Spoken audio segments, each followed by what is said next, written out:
જય સ્વામિનારાયણ। તારીખ 14/12/2025 માગસર વદ દશમ રવિવાર। એક વખતે સદગુરુ મહાપુરુષદાસ સ્વામી સત્સંગ વિચરણ કરતા પોતાના મંડળ સાથે અમરેલી પધાર્યા હતા। ત્યાં ઠેબી નદીના કાંઠે મંદિર હતું। મંદિરના દરવાજા પાસે છાતીસમો અધ્ધર એક ઓરડો હતો। નદીના પાણીની વેળ અંદર ન આવે એ માટે એ ઓરડો અધ્ધર કરેલો હતો। આ ઓરડામાં અંદર જવા સારું 8-10 પગથિયા કરેલા, પરંતુ સુધરાઈ ખાતાએ કઢાવી નાખેલા હતા। સુધરાઈ ખાતું પરવાનગી વગર એ પગથિયાઓ ચણવા દેતું નહોતું, એટલે એ ઓરડામાં પ્રવેશવા સારું એક લાકડાની નાની નિસરણી કરીને રાખી હતી।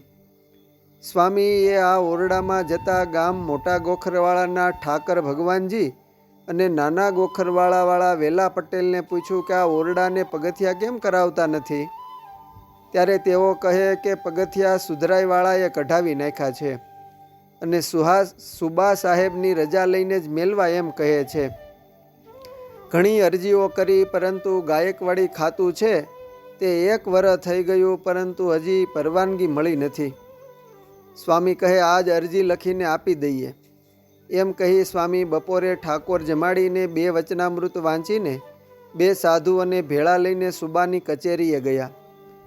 3-4 મોટા અમલદારો બેઠા હતા।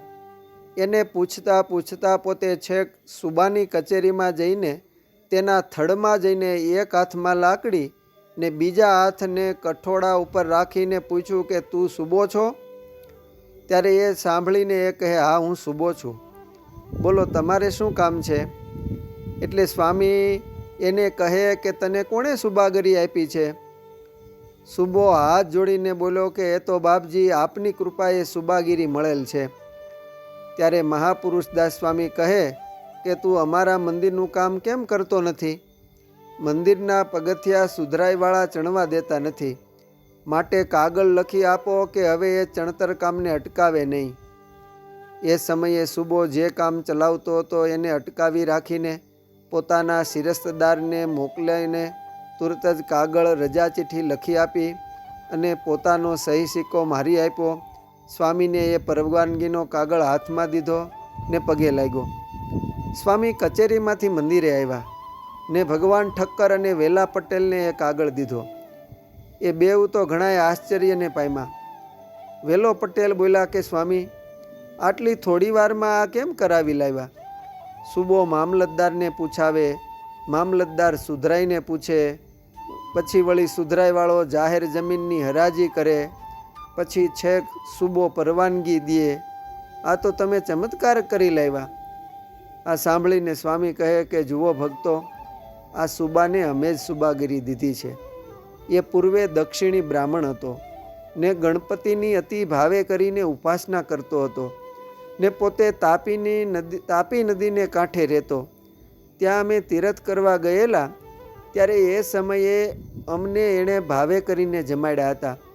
એ પુણ્યે તે આ અવતારમાં સુબો થયો છે ને તે અમને ઓળખી પણ ગયો હતો। સ્વામી સુબાની કચેરીમાંથી નિસરા ત્યારે એને કોઈ અલૌકિક પુરુષ હોય એવું અનુભવાયું। ત્યારે એ સમયે બીજા બેરિસ્ટરો પણ ત્યાં બેઠા હતા। એને પણ સ્વામીના તેજસ્વી દર્શન થયા। કોઈ બોલે કે ચાલે નહીં ને સૌ શાંત થઈ ગયા, એવું સૌ કોઈને અનુભવેલું। પછી એ જ દિવસે સ્વામીએ કડિયાઓ બોલાવીને પગથિયાઓ ચણી લીધા હતા। તે ઓરડાના પાછળની ભાગે નવું મંદિર ચણાતા આ ઓરડાને મહિલાના મંદિર તરીકે વર્ષો સુધી વાપરતા। આમ સદગુરુ મહાપુરુષદાસ સ્વામીના પ્રતાપે એ સુબાએ મંદિરને એક જ દિવસમાં ઓરડાના પગથિયાઓ માટે પરવાનગી આપી દીધેલી। અસ્તુ જય સ્વામિનારાયણ। જૂનાગઢના જોગી સદગુરુ મહાપુરુષદાસ સ્વામીના જીવન કવનમાંથી।